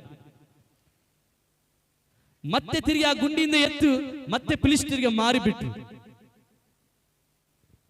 ಅಲ್ಲಿ ಕೂಡ ಕಷ್ಟ ಸಹಿಸಿಕೊಂಡ. ಗುಂಡಿಯಲ್ಲಿ ಹಾಕಿದ್ರು ಕೂಡ ಕಷ್ಟವನ್ನು ಸಹಿಸಿಕೊಂಡ. ತಿರುಗಿ ಆತನನ್ನ ಮಾರಿದ್ರು ಕೂಡ ಕಷ್ಟವನ್ನು ಸಹಿಸಿಕೊಂಡ. ತಿರುಗಿ ರಾಜನ ಹತ್ರ ಕೆಲಸಕ್ಕೆ ಹೋಗ್ತಾನೆ. ಅಲ್ಲಿ ಕೂಡ ಅನೇಕ ಸಮಸ್ಯೆಗಳು ಬರ್ತವೆ. ಅಲ್ಲಿ ಕೂಡ ಸುಳ್ಳು ಆರೋಪಣೆಗಳು ಆತನ ಮೇಲೆ ಬರ್ತವೆ. ಅದರ ನಿಮಿತ್ತ ಆತನ ಅಲ್ಲಿ ಕೂಡ ಜೈಲಿಗೆ ಹೋಗ್ತಾನೆ. ಏನೆಲ್ಲ ಕಷ್ಟಗಳು ಆತನಿಗೆ ಬರ್ತವೆ. ಆದ್ರೆ ಒಂದು ದಿನ ಬಂತು, ಯೋಸೇಫನು ತಿಳಿದುಕೊಂಡ ಹಾಗೆ ಯೋಸೇಫನು ಇಡೀ ಐಗುಪ್ತ ದೇಶಕ್ಕೆಲ್ಲ ಫುಡ್ ಮಿನಿಸ್ಟರ್ ಆತನಾಗಿದ್ದ. ಹಲ್ಲೆಲೂಯಾ. ಇಡೀ ಐಗುಪ್ತ ದೇಶಕ್ಕೆಲ್ಲ ಏನಾದನು? Food minister. ಎಲ್ಲರಿಗೆ ಆಹಾರವನ್ನ ವಿತರಣೆ ಮಾಡುವಂತ ವ್ಯಕ್ತಿಯಾಗಿದೆ. ಕಾರಣ ಏನು? ಯೋಸೇಫನಿಗೆ ಸರಿಯಾಗಿ ಗೊತ್ತಿತ್ತು, ನನ್ನ ಅಣ್ಣ ತಮ್ಮರು ನನಗೆ ಕೆಟ್ಟದನ್ನ ಬಯಸ್ತಾರ, ಬಯಸಲಿ ಪರವಾಗಿಲ್ಲ. ನನಗೆ ಹಾನಿಯನ್ನ ಬಯಸ್ತಾರ, ಬಯಸಲಿ ಪರವಾಗಿಲ್ಲ. ಈಗ ನನ್ನ ದೇವರು ನನ್ನನ್ನ ಒಳ್ಳೆ ರೀತಿಯಲ್ಲಿ ಮೇಲೆತ್ತಲಿಕ್ಕೆ ಇದ್ದಾನೆ. ಇವತ್ತು ಅನೇಕರು ಅದನ್ನೇ ನಾವು ತಿಳ್ಕೊಳ್ತಾ ಇರ್ತೇವೆ. ಅಯ್ಯೋ, ನನಗೆ ಅವರು ಹಾಗೆ ಮಾಡ್ತಾರಲ್ಲ, ನನಗೆ ಹೀಗೆ ಮಾಡ್ತಾರಲ್ಲ, ಅವ್ರು ನನಗೆ ಹಾಗೆ ಮಾಡಿದ್ರಲ್ಲ, ಹೀಗೆ ಮಾಡಿದ್ರಲ್ಲ ಎಂಬುದಾಗಿ ತಿಳ್ಕೊಳ್ತೇವೆ. ಆದ್ರೆ ನಿನ್ನ ಆರಾಧನೆ ಮಾಡುವ ದೇವರು ನಿನ್ನ ಮೇಲೆತ್ತುವ ದೇವರನ್ನ ನೀ ದೇವರಾಗಿದ್ದಾನೆ ಎಂಬುದಾಗಿ ನೀನು ಮರೆತು ಬಿಟ್ಟಿದೀಯ. ನಿನ್ನ ಇರುವ ಸ್ಥಿತಿಯಲ್ಲಿ ದೇವರು ನಿನ್ನ ಬಿಡುವುದಿಲ್ಲ, ನಿನ್ನನ್ನ ಮೇಲಕ್ಕೆ ಎತ್ತುವಂತ ದೇವರಾಗಿದ್ದಾನೆ. ಅದನ್ನು ತಿಳ್ಕೊಂಡು ನೀನು ದೇವರನ್ನ ಆರಾಧನೆ ಮಾಡಬೇಕು. ಅದನ್ನು ತಿಳ್ಕೊಂಡು ನೀನು ದೇವರನ್ನ ಹಿಂಬಾಲನೆ ಮಾಡಬೇಕಾಗಿದೆ. ಆಮೆನ್. ಎಷ್ಟು ಜನ ವಿಶ್ವಾಸ ಮಾಡ್ತಾರೆ, ನಾನು ದೇವರು ಹೀಗೆ ನನ್ನ ಬಿಡುವುದಿಲ್ಲ, ನನ್ನ ಒಂದು ದಿನ ಬರ್ತದೆ ದೇವರು ನನ್ನ ಮೇಲಕ್ಕೆ ಎತ್ತುವನಾಗಿದ್ದಾನೆ. ಹಲ್ಲೆಲೂಯಾ. ಯೋಸೇಫನ ಅದನ್ನ ತಿಳ್ಕೊಂಡು ಎಲ್ಲವನ್ನ ಸಹಿಸಿಕೊಂಡನೆಂಬುದಾಗಿ ನಾವು ನೋಡುವಂತರಾಗಿದ್ದೇವೆ. 6ನೇ ವ್ಯಕ್ತಿ ಮೋಶೆ. ಇಡೀ ಇಸ್ರಾಯೇಲ್ ಜನರನ್ನ ನಡೆಸಿದಂತ ವ್ಯಕ್ತಿ ಮೋಶೆ. ಏನಂತ ತಿಳ್ಕೊಂಡಿದ್ದ? ಆತನ ಹಾಗೆ ಬೇರೆ ಯಾವ ದೇವರು ಅದ್ಭುತಗಳನ್ನು ಮಾಡಲು ಸಾಧ್ಯವಿಲ್ಲ. ಭೂಮಿಯಲ್ಲಾಗಲಿ ಆಕಾಶದಲ್ಲಾಗಲಿ ಅದ್ಭುತಗಳನ್ನು ಮಾಡಲು ಸಾಧ್ಯವಿಲ್ಲ. ಹೋದ್ರಿ ಧರ್ಮ ಪ್ರದೇಶ ಕಾಂಡ 3:24. ಮೋಶೆ ಹೇಳ್ತಾನೆ, ದೇವರೇ ನಿನ್ನ ಹಾಗೆ ಬೇರೆ ಯಾವ ದೇವರು ಅದ್ಭುತಗಳನ್ನು ಮಾಡಲಿಕ್ಕೆ ಸಾಧ್ಯ ಇಲ್ಲ. ನೋಡಿ ಮೋಶೆ ಯಾವ ರೀತಿಯಲ್ಲಿ ದೇವರನ್ನು ತಿಳ್ಕೊಂಡಿದ್ದ ನೋಡಿ. ದೇವರೇ ನಿನ್ನ ಹಾಗೆ ಬೇರೆ ದೇವರು ಅದ್ಭುತಗಳನ್ನು ಮಾಡಕ್ಕೆ ಆಗಲ್ಲ. ಮೋಶೆ ಯಾವ ರೀತಿಯಲ್ಲಿ ನಂಬಿ ದೇವರನ್ನ ಹಿಂಬಾಲಿಸ್ತಾ ಇದೆ ಅಂದ್ರೆ, ದೇವರೇ ನೀನು ಮಾಡ್ತಾ ಇದೆಯಲ್ಲ ಈ ಅದ್ಭುತ ಕಾರ್ಯಗಳು, ಬೇರೆ ಯಾವ ದೇವರು ಕೂಡ ಮಾಡಕ್ಕೆ ಆಗಲ್ಲ. ಪಾಸ್ಟ ಏನು ಅದ್ಭುತ ಮಾಡಿದ? ಸಮುದ್ರವನ್ನು 2 ಭಾಗ ಮಾಡಿದ, 2 ಭಾಗ ಮಾಡಿದ. ಇಸ್ರಾಯೇಲ್ ಇಡೀ ಸುಮಾರು 20 ಲಕ್ಷ ಜನರು, ಇಸ್ರಾಯೇಲ್ ಜನರು ಈ ಅಡವಿಯಲ್ಲಿ ನಮಗೆ ನೀರಿಲ್ಲ ಅಂತ ಕೂಗುವಾಗ ಬಂಡೆಯನ್ನು ಒಡೆದು ಬಂಡೆ ಒಳಗಿಂದ ನೀರನ್ನು ಅವರಿಗೆ ಕೊಟ್ಟರು. ಈ ಅಡವಿಯಲ್ಲಿ ನಾವು ಸಾಯ್ತೇವೆ, ನಮಗೆ ಊಟ ಇಲ್ಲ, ಆಹಾರ ಇಲ್ಲ ಎಂಬುದಾಗಿ ಹೇಳುವಾಗ ದೇವರು ಲಾವಕ್ಕಿಗಳನ್ನು ಬರಮಾಡಿ ಆಹಾರವನ್ನು ಅವರಿಗೆ ದೇವರು ಕೊಟ್ಟರು. ದಾರಿ ಕಾಣ್ತಾ ಇಲ್ಲ, ಏನ್ ಮಾಡ್ಬೇಕಂತ ಗೊತ್ತಿಲ್ಲ ಎಂಬುದಾಗಿ ಇರುವಾಗ ದೇವರು ಅವರಿಗೋಸ್ಕರ ದಾರಿಯನ್ನು, ಕಾನಾನ್ ದೇಶಕ್ಕೆ ಹೋಗುವಾಗ ದಾರಿಯನ್ನು ತೋರಿಸಿದರು. ಬಿಸಿಲು ದೇವರೇ ನಮಗೆ ಬಡಿತಾ ಇದೆ, ನಾವು ಏನು ಮಾಡ್ಬೇಕೆಂಬುದಾಗಿ ಕೇಳುವಾಗ ದೇವರು ಅವರಿಗೆ ಬಿಸಿಲು ಹತ್ತದ ಹಾಗೆ ಮೇಘಗಳನ್ನ ಬರಮಾಡಿದನು. ಇವರು ನೋಡಲಿ ಸ್ವಾಮಿ, ಇವರು ಕಣ್ಣು ಕಾಣಲಿ, ಇವರು ಹೃದಯ ಕಾಣಲಿ, ಎಷ್ಟು ದಿನ ಇವರು ಕುಡರಾಗಿರ್ತಾರೆ, ಎಷ್ಟು ದಿನ ಇವರು ತಿಳ್ಕೊಳ್ಳೋದಾಗಿರ್ತಾರೆ, ಇವರು ನೋಡಲಿ ಸ್ವಾಮಿ ಅಂತ ಹೇಳಿ ಪ್ರಾರ್ಥನೆ ಮಾಡಿ ಅವಾಗ ಎಲಿಯನ್ ಹೇಳ್ತಾ ಇದ್ದಾನೆ, ದೇವರೇ ಈ 850 ಜನ ತಿಳ್ಕೋಬೇಕು, ಮತ್ತೆ ಇದನ್ನ ನೋಡ್ಲಿಕ್ಕೆ ಏನೆಲ್ಲ ಸುತ್ತ ಜನರು ಬಂದಿದಾರಲ್ಲ ಇವರೆಲ್ಲರೂ ನೀನು ಯಾರಂತ ತಿಳ್ಕೋಬೇಕೆಂಬುದಾಗಿ ಹೇಳಿ ಪ್ರಾರ್ಥನೆ ಮಾಡಿ. ಗಮನಿಸಿ, ಎಂದು ಪ್ರಾರ್ಥಿಸಿದನು ಕೂಡಲೇ ಪರಲೋಕದಿಂದ ಬೆಂಕಿ ಬಿದ್ದು ಇಡೀ ಆ ಯಜ್ಞವೇದಿ ಮಾಂಸವೆಲ್ಲ ದಹಿಸಿ ಬಿಟ್ಟದಂತೆ. ಕೂಡಲೇ ಯೆಹೋವನ ಕಡೆಯಿಂದ ಬೆಂಕಿ ಬಿದ್ದು ಯಜ್ಞ ಮಾಂಸವನ್ನು, ಕಟ್ಟಿಗಳನ್ನು, ಮಣ್ಣನ್ನು ದಹಿಸಿ ಬಿಟ್ಟು ಕಾಲುವೆಯಲ್ಲಿದ್ದ ನೀರನ್ನೆಲ್ಲ ಹೀರಿಕೊಂಡು ಬಿಟ್ಟಿದ್ದು ಅಂತ. ಹಲ್ಲೆಲೂಯಾ. ಕಟ್ಟಿಗೆಯನ್ನು ಸುಟ್ಟು ಬಿಡ್ತಾ ಇದೆ, ಮಾಂಸವನ್ನು ಸುಟ್ಟು ಬಿಡ್ತಾ ಇದೆ. 12 ಕೊರ ನೀರು ತಗ್ಗಿನಲ್ಲಿ ಅಗಿದು ಹಾಕಿದ್ರೆ ಆ ನೀರನ್ನೆಲ್ಲ ಹೀರಿಕೊಂಡಿದ್ದಂತೆ. ಯಾಕೆ ದೇವರು ಇದೆಲ್ಲ ಮಾಡಿದ್ನು ಗೊತ್ತಾ? ನಾನೊಬ್ಬನೇ ದೇವರಂತ ಅವ್ರು ತಿಳ್ಕೋಬೇಕು, ನಾನೊಬ್ಬನೇ ದೇವರಂತ ತಿಳ್ಕೋಬೇಕು, ಅದಲ್ವಾ? ಇವತ್ತು ನಾವು ಸಭೆಗೆ ಬರ್ತೇವೆ, ಆರಾಧನೆ ಮಾಡ್ತೇವೆ, ದೇವರನ್ನ ಆರಾಧಿಸ್ತೇವೆ, ಇನ್ನೂ ನಮಗೆ ತಿಳುವಳಿಕೆ ಇಲ್ಲ. ಸಭೆಯಲ್ಲಿ ಬಂದು ಹೇಳ್ತೀವಿ, ಪಾಸ್ಟ್ರೆ ಒಳ್ಳೆ ದೇವ್ರು ಪಾಸ್ಟ್ರೆ, ಎಲ್ಲ ಚಲೋ ಮಾಡ್ತಾರೆ ಪಾಸ್ಟ್ರೆ, ಆಮೇಲೆ ನೋಡ್ತೀವಿ ಇನ್ನೊಂದು ಕಡೆ ನಂಬಿಕೆಯನ್ನ. ಅದಲ್ಲ. ಎಲಿಯನ್ನು ಸರಿಯಾಗಿ ತಿಳ್ಕೊಂಡಿದ್ರು, ನನ್ನ ದೇವರೊಬ್ಬನೇ ದೇವರಿದ್ದಾರೆ. ಭೂಮಿಯಲ್ಲಾಗಲಿ ಪರಲೋಕದಲ್ಲಿ ಆಗಲಿ ಯಾವ ಲೋಕದ ಎಲ್ಲಾ ಸ್ಥಳದಲ್ಲಿ ಯಾವುದೇ ಸ್ಥಳದಲ್ಲಿ ಆಗಲಿ ಆತನ ಬಿಟ್ಟರೆ ದೇವರು ಇಲ್ಲ. ತಿಳ್ಕೊಂತಾ ಇದ್ದಾರ? ನಿನ್ನಿಂದ ನಿನ್ನ ಮನೆಯಲ್ಲಿ ಯಾರಂತ ದೇವರು ತಿಳ್ಕೊಂತಾ ಇದ್ದಾರ? ನಿನ್ನಿಂದ ನಿನ್ನ ಅಕ್ಕಪಕ್ಕದಲ್ಲಿ ಜನರು ಯಾರಂತ ತಿಳ್ಕೊಂತಾ ಇದ್ದಾರ? ನಿನ್ನಿಂದ ನಿನ್ನ ಊರಲ್ಲಿರುವ ಜನರು ತಿಳ್ಕೊಳ್ತಾ ಇದ್ದಾರಾ? ಗಮನಿಸಿ, ನೀನು ನಿಂತುಕೊಂಡ್ರೆ ದೇವರು ಅದ್ಭುತ ಮಾಡ್ತಾನೆ. ನೀನು ದೇವರ ಪಕ್ಷ ನಿಂತುಕೊಂಡ್ರೆ ದೇವರು 850 ಜನ ಅವರ ಕಡೆ ನಿಂತುಕೊಂಡ್ರು, ಒಬ್ಬನ ದೇವರ ಕಡೆ ನಿಂತುಕೊಂಡ. ಒಬ್ಬನಿದ್ರು ಕೂಡ ದೇವರು ಉತ್ತರ ಕೊಟ್ಟರಲ್ವಾ? ಎಂತ ದೇವರು ನೋಡಿ. ಬಹಳ ಸಲ ನಾವು ಅಂದ್ಕೊಳ್ತೀವಿ ಬಹಳ ಜನ ಇದ್ರೆ ಬಲ ಇರ್ತದೆ. ಇಲ್ಲ, ನೀನು ಒಬ್ಬನೇ ದೇವರಿಗಾಗಿ ನಿಂತ್ಕೊಂಡ್ರೆ ದೇವರು ನಿನಗೋಸ್ಕರ ಉತ್ತರ ಕೊಡ್ತಾನೆ. ಸತ್ಯ ತಿಳ್ಕೊಳ್ರಿ, ವಾಕ್ಯ ಸ್ಪಷ್ಟವಾಗಿ ಹೇಳ್ತದೆ. ಎಲಿಯನು ಪ್ರಾರ್ಥಿಸಿದ, ನೀನು ಹೊರತು ದೇವರು, ನಿನ್ನ ಬಿಟ್ಟರೆ ದೇವರು ಇಲ್ಲ. ಗಮನಿಸಿ, ಆತನ ಬಿಟ್ಟರೆ ಬೇರೆ ದೇವರು ಇಲ್ಲ. ಸರ್ ಹೇಗೆ ಇಲ್ಲ? ಅವನೇ ಆಕಾಶ ಸೃಷ್ಟಿ ಮಾಡಿದ್ದು, ಅವನೇ ಭೂಮಿಯನ್ನು ಸೃಷ್ಟಿ ಮಾಡಿದ್ದು, ಅವನೇ ಪ್ರಾಣಿ ಪಕ್ಷಿಗಳನ್ನು ಸೃಷ್ಟಿ ಮಾಡಿದ್ದು, ಅವನೇ ಕ್ರಿಮಿ ಕೀಟಗಳನ್ನು ಸೃಷ್ಟಿ ಮಾಡಿದ್ದು, ಒಣನೆಲವನ್ನ, ಸಮುದ್ರವನ್ನ, ಸಮಸ್ತವನ್ನ ಸೃಷ್ಟಿ ಮಾಡಿದ ಆತನೇ. ಕೊನೆಗೆ ನಿನ್ನನ್ನು ನನ್ನನ್ನು ಕೂಡ ಸೃಷ್ಟಿ ಮಾಡಿದವನು ಆತನೇ. ಆತನ ಬಿಟ್ಟರೆ ಬೇರೆ ಯಾರು ಇಲ್ಲ. ಈ ಸತ್ಯ ತಿಳ್ಕೊಂಡು ದೇವರನ್ನ ಆರಾಧನೆ ಮಾಡಬೇಕು. ಎಲಿಯನು ಸತ್ಯ ತಿಳ್ಕೊಂಡ್ರ, ನಾ ಆತನ ಬಿಟ್ಟರೆ ಬೇರೆ ದೇವರು ಇಲ್ಲ. ಇವತ್ತು ನಾವು ತಿಳ್ಕೊಂಡಿದ್ದೀವ? ಅದಲ್ವಾ ಭಕ್ತಿಯಾಗಿ ನಾವು ಕಾಣ್ತೀವಲ್ವಾ? ಸಭೆಯಲ್ಲಿ ಬರುವಾಗ ಒಳ್ಳೆ ಭಕ್ತಿಯಾಗಿ ಕಾಣ್ತೇವೆ, ಒಳ್ಳೆ ರೀತಿಯಲ್ಲಿ ಪ್ರಾರ್ಥನೆ ಮಾಡ್ತೇವೆ, ಎಲ್ಲ ಇದು ಮಾಡ್ತೇವೆ. ನಂತರ ಬೇರೆ ಕಡೆ ಎಲ್ಲ ಪ್ರಯತ್ನ ಮಾಡ್ತೇವೆ. ಗಮನಿಸಿ, 850 ಜನ ಎಲ್ಲಿವರೆಗೆ ಕೂಗಿದ್ರವರು? ಮುಂಜಾನೆಯಿಂದ ಮಧ್ಯಾಹ್ನವರೆಗೆ. ಬೈಬಲ್ ಸ್ಪಷ್ಟವಾಗಿ ಹೇಳುತ್ತದೆ, ಯಾರು ಉತ್ತರ ಕೊಡಲಿಲ್ಲ. ಯಾವ ದೇವರು ಉತ್ತರ ಕೊಡಲಿಲ್ಲ ಅಂತ ಅವ್ರು. ಈ ಸತ್ಯ ನೀನು ತಿಳ್ಕೊಂಡ್ರೆ ನಿನ್ನ ಜೀವನ, ನಿನ್ನ ಸ್ಥಿತಿ ಇದ್ದ ಹಾಗೆ ಇರಲ್ಲ, ನಿನ್ನ ಪರಿಸ್ಥಿತಿ ಇದ್ದ ಹಾಗೆ ಇರಲ್ಲ. ದೇವ್ರ ಪಕ್ಷ ನಿಂತುಕೋ. ಸಮಸ್ಯೆಗಳು ಬರ್ತವೆ, ನಿಂದೆಗಳು ಬರ್ತವೆ, ಅವಮಾನಗಳು ಬರ್ತವೆ, ದೇವರ ಕಡೆ ನಿಂತುಕೋ. ನೋಡಿ, ಎಲೆಯನ್ನು ಯಾರ ಕಡೆ ನಿಂತ್ಕೊಂಡಿದ್ದಾನೆ? 800 ಜನ ಅವ್ರ ಕಡೆ ನಿಂತ್ಕೊಂಡಿದ್ದಾರೆ, ಒಬ್ಬನೇ ದೇವರ ಕಡೆ ನಿಂತ್ಕೊಂಡಿದ್ದಾರೆ. ಈಗ ಅವನಿಗೆ ಬಹಳ ಜನ ಹೇಳಿರ್ಬೇಕಾ, ಹೇಳಿರ್ಬಾರ್ದು? ನೀನು ಒಬ್ಬರೇ ಯಾಕೆ ನಿಂತ್ಕೊಳ್ತೀವೋ, ಬಾ ನಮ್ ಕಡೆ ಬಾ ಅಂತ ಹೇಳಿರ್ಬೋದಲ್ವಾ? ಇವತ್ತು ಜನರು ಅಂತಾರಲ್ವಾ, ನೀ ಒಬ್ಬನೇ ಯಾಕೆ ಹೋಗ್ತೀವಿ ಬಾ ಅಂತಾರಲ್ವಾ? ಹೌದಲ್ಲ ರೀ? ನಿಂತ್ಕೋ, ದೇವ್ರು ನಿನಗೋಸ್ಕರ ಅದ್ಭುತ ಮಾಡ್ತಾರೆ. ಎಲ್ಲಿ ಎಲ್ಲಾ ಚಾಲೆಂಜ್ ಅನ್ನು ಏನ್ ಮಾಡ್ದ? ಸ್ವೀಕಾರ ಮಾಡ್ದ. ದೇವ್ರ ಪಕ್ಷ ನಿಂತ, ಹೌದು ದೇವ್ರೆ, ನೀನು ಯಾರಂತ ನಾನು ಸರಿಯಾಗಿ ತಿಳ್ಕೊಂಡಿದ್ದೇನೆ. ಯಾವ ಟೈಮಲ್ಲಿ ನಾನು ಕೂಗಿದ್ರೆ ನೀನು ನನಗೆ ಉತ್ತರವನ್ನ ಕೊಡ್ತೀಯ. ದೇವ್ರಿಗಾಗಿ ನಿಂತ್ಕೊಂಡ, ದೇವ್ರ ಉತ್ತರವನ್ನ ಕೊಟ್ಟನು. ಇವತ್ತು ನೀನು ನಾನು ದೇವರಿಗಾಗಿ ನಿಂತುಕೊಂಡ್ರೆ ದೇವರ ಅದ್ಭುತವನ್ನ ನಾವು ನೋಡ್ಲಿಕ್ಕಿದ್ದೇವೆ. ಆಮೇಲೆ ಇನ್ನೊಂದು ಸಾರಿ ಹೇಳ್ತೇನೆ, ಆತನ ಬಿಟ್ಟರೆ ಬೇರೆ ದೇವರು ಇಲ್ಲ. 9ನೇ ಭಕ್ತನು ದಾವೀದನು, ಕೀರ್ತನೆ 23:1-6 ನಾವು ನೋಡ್ತೇವೆ. ದಾವೀದನು ಹೇಳ್ತಾನೆ, ಆತನು ನನ್ನನ್ನು ನಡೆಸುವ ದೇವರು, ಕಾಪಾಡುವ ದೇವರು, ಕೊರತೆಗಳನ್ನು ನೀಗಿಸುವ ದೇವರು, ಸರಿಯಾದ ಸ್ಥಳದಲ್ಲಿ ನನ್ನನ್ನು ನಡೆಸ್ತಾನೆ. ದಾವೀದನ ದೇವರ ಬಗ್ಗೆ ಸರಿಯಾಗಿ ತಿಳ್ಕೊಂಡಿದ್ದ. ಆತನನ್ನು ನಡೆಸೋ ದೇವರು ಎಂತ ದೇವರಾಗಿದ್ದಾನೆ? ಕಷ್ಟದಲ್ಲಿದ್ರು, ಸಮಸ್ಯೆಲಿದ್ರು, ಕಣ್ಣೀರಲ್ಲಿದ್ರು, ಬಾಧೆಲಿದ್ರು ನನ್ನನ್ನ ನಡೆಸ್ತಾನೆ. ಕುರುಬನ ಹಾಗೆ ದೇವರನ್ನ ನಡೆಸ್ತಾನೆ. 23ನೇ ಕೀರ್ತನೆಯಲ್ಲಿ ದಾವೀದನು ಹೇಳ್ತಾರೆ, ಯೆಹೋವನಿಗೆ ಕುರುಬನು, ನಾನು ಕೊರತೆ ಪಡನು. ಆತನ ನಡೆಸ್ತಾನೆ, ನನ್ನ ಕೊರತೆಗಳನ್ನು ನೀಗಿಸ್ತಾನೆ, ಸರಿಯಾದ ದಾರಿಯಲ್ಲಿ ನನ್ನ ನಡೆಸುತ್ತಾನೆ. ಹಲ್ಲೆಲೂಯ. ಇವತ್ತು ಎಷ್ಟು ಜನ ವಿಶ್ವಾಸ ಮಾಡ್ತೀನಿ, ನನ್ನ ದೇವರು ಯಾವ ಸ್ಥಿತಿಯಲ್ಲಿದ್ರು ನನ್ನನ್ನ ನಡೆಸುತ್ತಾನೆ. ಆಮೆನ್. ನೋಡಿ, ಭಕ್ತರು ಯಾವ ರೀತಿಯಲ್ಲಿ ದೇವರನ್ನು ತಿಳ್ಕೊಂಡು ದೇವರನ್ನ ಆರಾಧಿಸ್ತಾ ಇದ್ದಾರೆ.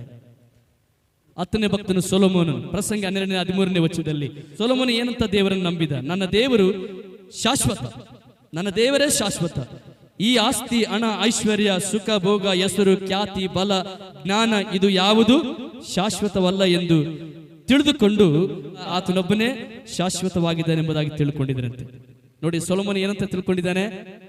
ದೇವರೊಬ್ಬನೇ ಶಾಶ್ವತ, ಅವನೊಬ್ಬನೇ ಲಾಸ್ಟಿಗೆ ಇರೋದು, ಬೇರೆ ಯಾವುದು ನನ್ನ ಜೊತೆ ಬರುವುದಿಲ್ಲ. ದೇವರು ಯಾವಾಗಲೂ ಇರುವವನಾಗಿದ್ದಾನೆ ಅಂತ ತಿಳ್ಕೊಂಡಿದ್ದಾನೆ. ಅದಕ್ಕೆ ನಾನು ಈ ಪ್ರಸಂಗಿಯಲ್ಲಿ ಹೇಳ್ತಾನೆ, ವ್ಯರ್ಥವು ಎಲ್ಲವೂ ವ್ಯರ್ಥವೇ, ವ್ಯರ್ಥ ಸಮಸ್ತವು ವ್ಯರ್ಥ. ಇಡೀ ಪ್ರಸಂಗದಲ್ಲಿ ಹೇಳ್ತಾನೆ, ವ್ಯರ್ಥ ಸಮಸ್ತವು ವ್ಯರ್ಥ. ಮನುಷ್ಯರ ಕರ್ತವ್ಯ ಏನಂದ್ರೆ ದೇವರಿಗೆ ಭಯಪಟ್ಟು ಆತನ ಆಜ್ಞೆಗಳನ್ನು ಕೈಕೊಂಡು ನಡೆಯುವುದೇ ಅವನ ಕರ್ತವ್ಯವಾಗಿದೆ. ನನ್ನ ದೇವರೊಬ್ಬನೇ ಶಾಶ್ವತ.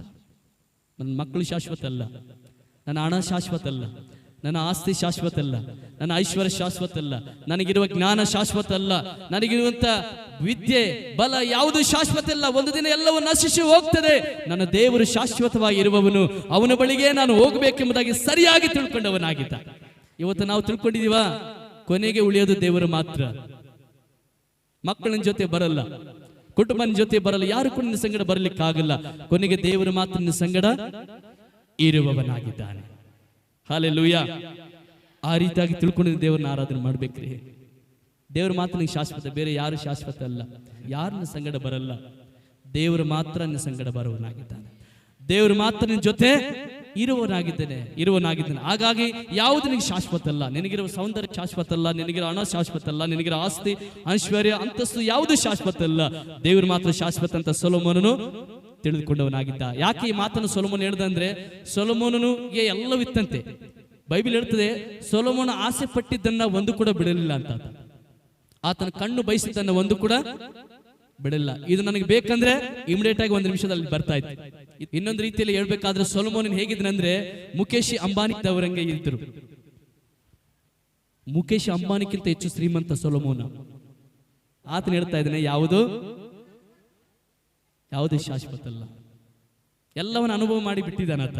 ಯಾವುದು ಶಾಶ್ವತ ಅಲ್ಲ, ದೇವರಷ್ಟೇ ಶಾಶ್ವತ. ಇವತ್ತು ಸತ್ಯವನ್ನು ತಿಳ್ಕೊಳ್ರಿ, ಯಾವುದು ಶಾಶ್ವತ ಇಲ್ಲ. ಓಡ್ತಾ ಇದ್ದೀರಾ, ಹಣದಿಂದ ಓಡ್ತಾ ಇದ್ದೀರಾ, ಅಥವಾ ಯಾರನ್ನ ನಂಬಿ ಅವ್ರ ಮೇಲೆ ಭರವಸೆ ಮಾಡಿ ಕುಂತಿದ್ದೀರಾ? ಇಲ್ಲ, ಅವ್ರು ಯಾವುದು ಕೂಡ ಶಾಶ್ವತ ಅಲ್ಲ. ದೇವರು ಮಾತ್ರ ಕೊನೆಗೆ ನಿನಗೆ ಶಾಶ್ವತವಾಗಿದ್ದಾನೆ. 11 ಕೊನೆಯದಾಗಿ ದಾನಿಯೇಲ ಏನಂತ ತಿಳ್ಕೊಂಡಿದ್ದ? ದೇವರು ನನ್ನನ್ನು ಕಾಪಾಡಲು ಶಕ್ತನಾಗಿದ್ದಾನೆ ಎಂದು ಸರಿಯಾಗಿ ತಿಳ್ಕೊಂಡವನಾಗಿದ್ದಂತೆ. ದಾನಿಯೇಲ ಏನ್ ಮಾಡಿದ್ದಾನೆ? ದೇವರು ನನ್ನನ್ನ ಕಾಪಾಡಲು ಶಕ್ತನಾಗಿದೆ. ಹೇಳಿ, ಕಾಪಾಡಲು ಶಕ್ತನಾಗಿದ್ದಾನೆ. ಎದರಿಂದ ಕಾಪಾಡಲು ಶಕ್ತನಂದ್ರೆ ಶೋಧನೆಗಳಿಂದ. ಯಾವ್ದನ್ನ ದೇವರು ಕಾಪಾಡ್ತಾರೆ? ನಮಗೆ ಶೋಧನೆಗಳು ಬರ್ತವಲ್ವಾ? ಸ್ವಾಮಿ ಹೇಳ್ತಾನೆ, ಲೋಕದಲ್ಲಿ ನಿಮ್ಗೆ ಏನಿದೆ? ಶೋಧನೆಗಳಿದೆ, ಕಷ್ಟ ಇದೆ, ಸಂಕಟ ಇದೆ, ಭಯಪಡಬೇಡ್ರಿ, ಧೈರ್ಯವಾಗಿರಿ, ನಾನು ಲೋಕವನ್ನ ಜಯಿಸಿದ್ದೇನೆ. ಲೋಕದಲ್ಲಿ ಶೋಧನೆ ಇದೆ ಅಂತ ಹೇಳ್ತಾ ಇದ್ದೇನೆ. ದಾನಿಯೇಲನಿಗೆ ಏನು ಶೋಧನೆ ಬಂತು ಗೊತ್ತಾ? ದಾನಿಯೇಲ ಯಾರು? ದೇವರ ಮಗ, ಹೌದಲ್ವಾ? ರಾಜ ಹೇಳ್ದ, ನೀನು ಯಾರ ಇರು ಪರವಾಗಿಲ್ಲ, ಏನ್ ಮಾಡ್ಬೇಕು? ಕೈವಿ ಮುಗಿಬೇಕಂತ ಹೇಳ್ದ. ನೋಡಿ, ದೊಡ್ಡ ಶೋಧನೆ ಬಂತಲ್ವಾ? ಯಹೂದ್ಯರು ಇವರು ಕೈ ಮುಗಿಯೋರಲ್ಲ. ಯಾರಿಗೆ ಕೈ ಮುಗಿತಾರೆ ಇವರು? ತನ್ನ ಸೃಷ್ಟಿ ಮಾಡಿದ ದೇವರಿಗೆ ಮಾತ್ರ. ಈಗ ದಾನಿಯೇಲನಿಗೆ ಒಂದು ಟೆಸ್ಟ್ ಬಂತು. ದಾನಿಯೇಲ ಹೇಳ್ದ, ಸಾರಿ ಸಾರ್, ನಿನ್ ಮಾತು ಎಲ್ಲ ಮಾತು ನಾನು ಕೇಳ್ತೇನೆ, ಆದ್ರೆ ಈ ಮಾತು ಮಾತ್ರ ಯಾಕೆ ಕೇಳಕ್ಕಾಗಲ್ಲ? ಈ ಗೌರವ ಸೃಷ್ಟಿಕರ್ತನ ದೇವರಿಗೆ ಮಾತ್ರ ಸಲ್ಬೇಕು. ಅವನು ಕೈ ಮುಗಿಯೋದ್ ಬಿಟ್ಟು ಬೇರೆ ನಾನು ಯಾರು ಮುಗಿಯಲ್ಲ ಸಾರ್ ಅಂತೇಳಿ ಹೇಳ್ಬಿಟ್ಟ. ಅವನ ಮಾತು ಮೀರ್ತೀಯ ನೀನು? ನನ್ನ ಮಾತನ್ನ ಮೀರಿ ನಡಿತೀಯ? ನಿನ್ನ ಏನ್ ಮಾಡ್ತೀನಿ? ಸಿಂಹದ ಗವಿಯಲ್ಲಿ ಹಾಕ್ತೀನಿ ಅಂತ ಏನ್ ಮಾಡ್ದ? ಸಿಂಹದ ಗವಿಯಲ್ಲಿ ಹಾಕಿದ. ಬೈಬಲ್ ಹೇಳ್ತದೆ, ಸಿಂಹಗಳು ಆತನಿಗೆ ಏನು ಮಾಡಲಿಲ್ಲ. ಪಕ್ಕದವ್ರಿಗೆ ಹೇಳಿ, ಪರಿಸ್ಥಿತಿಗಳು ಬರುವಾಗ ದೇವರಿಗಾಗಿ ನಿಂತುಕೋ, ದೇವ ನಿನಗೋಸ್ಕರ ಅದ್ಭುತ ಮಾಡುತ್ತಾನೆ. ಹಾಲೆಲೂಯ. ಕೊನೆಯದಾಗಿ ಪೇತ್ರ, ಮತ್ತಾಯ 16:16 ಕೊನೆಯ ಮಾತು. ಪೇತ್ರನ ಯೇಸು ಸ್ವಾಮಿಯನ್ನ ನಂಬಿದ. ಏನಂತ ನಂಬಿದ? ನನಗೆ ಚಲೋ ಮಾಡೋ ದೇವರನ್ನ ಸರಿ ಮಾಡ್ತಾನೆ, ಎಲ್ಲ ಒಳ್ಳೇದು ಮಾಡ್ತಾನೆ, ನನ್ನ ರೋಗ ವಾಸಿ ಮಾಡ್ತಾನೆ, ನನ್ನ ಕಾಯಿಲೆ ವಾಸಿ ಮಾಡ್ತಾನೆ, ನನ್ನ ಸಮಸ್ಯೆ ತೆಗೆದಾಕ್ತಾನೆ, ನನಗೆಲ್ಲ ಒಳ್ಳೇದು ಮಾಡ್ತಾನೆ ಎಂಬುದಾಗಿ ನಂಬಿಲ್ಲ. ಏನಂತ ನಂಬಿದ ಪೇತ್ರ ಸ್ವಾಮಿಯನ್ನ? ನೀನು ಬರಬೇಕಾಗಿರುವ ಕ್ರಿಸ್ತನು. ಸ್ವಾಮಿ ಕೇಳ್ತಾ ಇದ್ದಾನೆ, ಏನಂತ ನೀನು ನನ್ನ ನಂಬಿದೆಯಾ? ಏನಂತ ನೀನು ನನ್ನ ಬಗ್ಗೆ ತಿಳ್ಕೊಂಡಿ ಅಂತ ಸ್ವಾಮಿ ಪೇತ್ರನ ಕೇಳುವಾಗ ಪೇತ್ರನ ಹೇಳ್ತಾನೆ, ಸ್ವಾಮಿ ನೀನು ಬರಬೇಕಾಗಿರುವ ಕ್ರಿಸ್ತನು, ದೇವಕುಮಾರನಂತ ಕೇಳ್ತಾ ಇದ್ದಾನೆ. ಕ್ರಿಸ್ತನಂದ್ರೆ ಅಭಿಷಕ್ತನು, ಬಿಡಿಸುವವನು, ಪಾಪದಿಂದ, ಶಾಪದಿಂದ, ರೋಗದಿಂದ, ಬಡತನದಿಂದ, ನಿತ್ಯ ನರಕದಿಂದ ನನ್ನನ್ನು ಬಿಡಿಸುವಂತ ಅಭಿಷಕ್ತನಾಗಿ ಇಳಿದು ಬಂದಂತ ದೇವರು ನೀನು. ಕ್ರಿಸ್ತನಾಗಿದೆಯಾ, ಅಭಿಷಕ್ತನಾಗಿದೆ ಎಂಬುದಾಗಿ ತಿಳಿದುಕೊಂಡು ಆತನ ಹಿಂಬಾಲಿಸಿ ಆರಾಧಿಸಿ ಆತನ ಸೇವೆಯನ್ನು ಮಾಡಿ ಪ್ರಾಣವನ್ನ ಕೊಟ್ಟನು. ಹಲ್ಲೆಲೂಯಾ. ಯೇಸು ಸ್ವಾಮಿ ಯಾರಾಗಿದ್ದಾರೆ? ಅಭಿಷಕ್ತನು. ಕ್ರಿಸ್ತನಂದ್ರೆ ಅಭಿಷಕ್ತನು, ಅಭಿಷೇಕಿಸಲ್ಪಟ್ಟವನು. ಯಾವುದರ ಮೇಲೆ? ಪಾಪದ ಮೇಲೆ, ಶಾಪದ ಮೇಲೆ, ನಿತ್ಯ ನರಕದಿಂದ ಬಿಡಿಸಲು ಅಭಿಷೇಕಿಸಲ್ಪಟ್ಟವನು. ಅದನ್ನು ತಿಳ್ಕೊಂಡು ಯೇಸುಸ್ವಾಮಿನ ಆರಾಧನೆ ಮಾಡಬೇಕು. ಇವರಿಗೆ ಎಷ್ಟೋ ಸವಾಲುಗಳು ಬಂದವು. ಎಲ್ಲ ಸವಾಲುಗಳ ಮಧ್ಯದಲ್ಲಿ ದೇವರಿಗಾಗಿ ನಿಂತುಕೊಂಡು ದೇವರು ಯಾರು ಅಂತ ಜನರಿಗೆ ತೋರಿಸಿಕೊಟ್ರು. ದೇವರಿಗಾಗಿ ನಿಂತುಕೊಂಡು ತಮ್ಮ ಪರಿಸ್ಥಿತಿಗೆ ಮಧ್ಯದಲ್ಲಿ ದೇವರ ಅದ್ಭುತವನ್ನು ಅವರು ನೋಡಿದ್ರು. ಅವರ ದೇವರು ಬೇರೆ, ನಮ್ಮ ದೇವರು ಬೇರೆ ಅಲ್ಲ. ಅದೇ ದೇವರು ನಮ್ಮ ದೇವರು, ನಾವು ಆರಾಧನೆ ಮಾಡುವ ದೇವರಾಗಿದ್ದಾನೆ. ಅವರು ನಂಬಿದ ದೇವರೇ ನಾವು ನಂಬಿದವರಾಗಿದ್ದೇವೆ. ಅವರು ಭಕ್ತರಾಗಿದ್ದಾರೆ, ನಾವು ಕೂಡ. ನೋಡಿ, ದೇವರೊಬ್ಬನೇ, ವಾಕ್ಯ ಒಂದೇ, ನಂಬಿಕೆ ಒಂದೇ. ಮತ್ತೆ ಅವ್ರ್ಯಾಕೆ ಹಂಗಾರ, ನಾವ್ಯಾಕೆ ಹಿಂಗಿದ್ದೀವಿ? ಒಂದೇ ಒಂದು ಸಮಸ್ಯೆ, ಅವರಂಗೆ ನಾವು ತಿಳ್ಕೊಂಡಿಲ್ಲ ಸ್ವಾಮಿಯನ್ನ. ಇವತ್ತು ಕೇಳುವಾಗ ನನಗೆಲ್ಲ ಗೊತ್ತಿರಿ, ದೇವ್ರ ಬಗ್ಗೆ ಎಲ್ಲ ಗೊತ್ತು. ಏನು ಗೊತ್ತಿದೆ ನಿನಗೆ? ಈ ರೀತಿಯಲ್ಲಿ ದೇವ್ರು ಮಾಡ್ತಾನಂತ ಗೊತ್ತಾ ನಮ್ಗೆ? ಈ ರೀತಿಯಲ್ಲಿ ಅದ್ಭುತ ನೀನು ನೋಡ್ಬೇಕಾ? ಈ ರೀತಿ ದೇವರು ಮಾಡುವ ಕಾರ್ಯಗಳನ್ನು ನೋಡ್ಬೇಕಾ? ಅವರ ಹಾಗೆ ನಿನ್ನ ಜೀವನದಲ್ಲಿ ಕಾರ್ಯಗಳನ್ನು ನೋಡಬೇಕಾ? ಅವ್ರು ಏನ್ ತಿಳ್ಕೊಂಡಿದ್ರು ಸ್ವಾಮಿಯನ್ನ, ಅದೇ ರೀತಿಯಲ್ಲಿ ಇವತ್ತು ನೀನು ನಾನು ತಿಳ್ಕೊಬೇಕಾಗಿದೆ. ಮೋಶೆ ತಿಳ್ಕೊಂಡ, ಸ್ವಾಮಿ ನಿನ್ನ ಬಿಟ್ಟು ನಿನ್ನ ಹಾಗೆ ಅದ್ಭುತಗಳನ್ನು ಮಾಡ್ಲಿಕ್ಕೆ ಬೇರೆ ಯಾವ ದೇವರು ಇಲ್ಲ. ದಾವೀದನ ತಿಳ್ಕೊಂಡ, ದೇವರನ್ನ ನಡೆಸುವನಾಗಿದ್ದಾನೆ, ಕಾಪಾಡುವನಾಗಿದ್ದಾನೆ. ನೋಹನು ತಿಳ್ಕೊಂಡ ದೇವರು ಹೇಳಿದ್ದನ್ನೇ ಮಾಡುವವನಾಗಿದ್ದಾನೆ. ಇಸಾಕನು ತಿಳ್ಕೊಂಡ ನನ್ನ ದೇವರು ನನ್ನ ಜೊತೆಯಲ್ಲಿದ್ದು ನನ್ನ ಕೈ ಹಾಕುವ ಕೆಲಸದಲ್ಲಿ ಎಲ್ಲದರನ್ನು ಸಫಲಪಡಿಸುವನಾಗಿದ್ದಾನೆ ಎಂಬುದಾಗಿ ತಿಳ್ಕೊಂಡವನಾಗಿದ್ದ. ಯಾಕೋಬನು ತಿಳ್ಕೊಂಡ ನನ್ನ ದೇವರನ್ನು ಆತ್ಮಿಕವಾಗಿ ಆಶೀರ್ವಾದ ಮಾಡುವಂತ ದೇವರೆಂಬುದಾಗಿ. ಯೋಸೇಫನು ತಿಳ್ಕೊಂಡ ನಾನು ಈಗ ಕಷ್ಟದಲ್ಲಿದ್ದೇನೆ, ಇದೇ ರೀತಿಯಲ್ಲಿ ದೇವರು ನನ್ನ ಬಿಡಲ್ಲ, ಒಂದು ದಿನ ಬರುತ್ತದೆ ದೇವರು ನನ್ನ ಮೇಲೆತ್ತಾನೆ ಎಂಬುದಾಗಿ ತಿಳ್ಕೊಂಡ. ಪೇತ್ರನು ತಿಳ್ಕೊಂಡ ಆತನನ್ನು ಪಾಪದಿಂದ, ಶಾಪದಿಂದ, ನಿತ್ಯ ನರಕದಿಂದ ಬಿಡಿಸುವ ದೇವರೆಂಬುದಾಗಿ ತಿಳ್ಕೊಂಡ. ಯಾವ ರೀತಿಯಲ್ಲಿ ಅವರು ತಿಳ್ಕೊಂಡು ಆರಾಧನೆ ಮಾಡಿದ್ರು ಅದೇ ರೀತಿಯಲ್ಲಿ ದೇವರು ಅವರನ್ನ ನಡೆಸಿದ್ದಾರೆ. ಎರಡು ಕೈಗಳನ್ನು ಮೇಲೆತ್ತಿ ಕರ್ತನಿಗೆ ಹೇಳೋಣ, ಹೌದಪ್ಪ, ಇವತ್ತು ಸ್ವಾಮಿ ನಾನು ಕೂಡ ನೀನು ಯಾರಂತ ನಾನು ತಿಳಿದುಕೊಂಡ ಮಗನಾಗಿ ಮಗಳಾಗಿ ನಾನು ನಿಂತುಕೋಬೇಕಪ್ಪ. ನೀನು ಸಾಮಾನ್ಯನಲ್ಲ, ನಿನ್ನ ಹಾಗೆ ಯಾರು ಅದ್ಭುತಗಳನ್ನು ಮಾಡಲು ಸಾಧ್ಯವಿಲ್ಲ. ನಿನ್ನ ಹಾಗೆ ಬೇರೆ ಯಾವ ದೇವರು ಇಲ್ಲ. ನಿನ್ನ ಹಾಗೆ ನನ್ನ ನಡೆಸುವವನು ಯಾರು ಇಲ್ಲ. ನಿನ್ನ ಹಾಗೆ ನನ್ನ ಕಾಪಾಡುವವನು ಯಾರು ಇಲ್ಲ. ನಿನ್ನ ಹಾಗೆ ದೇವರೇ ನನ್ನ ಜೊತೆ ಇರುವವನು ಯಾರು ಇಲ್ಲ. ನಿನ್ನ ಹಾಗೆ ದೇವರ ಪರಿಸ್ಥಿತಿಗಳು ಬರುವಾಗ ನನ್ನ ದಾಟಿಸುವವರು ಯಾರು ಇಲ್ಲ. ಇವತ್ತಿಂದ ಸ್ವಾಮಿ ಬಲವಾದ ವಿಶ್ವಾಸದೊಂದಿಗೆ, ಬಲವಾದ ನಂಬಿಕೆಯೊಂದಿಗೆ ಸ್ವಾಮಿ ನಾನು ನಿನ್ನ ಪಾದವನ್ನು ಹಿಡಿದು ಮಗನಾಗಿ ಮಗಳಾಗಿ ನಾನು ನಿನ್ನ ಆರಾಧಿಸುತ್ತೇನೆ ಸ್ವಾಮಿ ಎಂಬುದಾಗಿ. Hallelujah, hallelujah, hallelujah. ಎರಡು ಕೈಗಳನ್ನು ಮೇಲೆತ್ತಿ ದೇವರಿಗೆ ಹೇಳಿ, ಸ್ವಾಮಿ ಇವತ್ತು ಅದೇ ದೇವರು ನನ್ನ ದೇವರಾಗಿದೆಯಾ? ಅದೇ ಸ್ವಾಮಿ ಇವತ್ತು ನನ್ನ ಸ್ವಾಮಿ ಆಗಿದೆಯಾ? ಅವರ ದೇವರೇ ನೀ ನನ್ನ ದೇವರಾಗಿದೆಯಾ?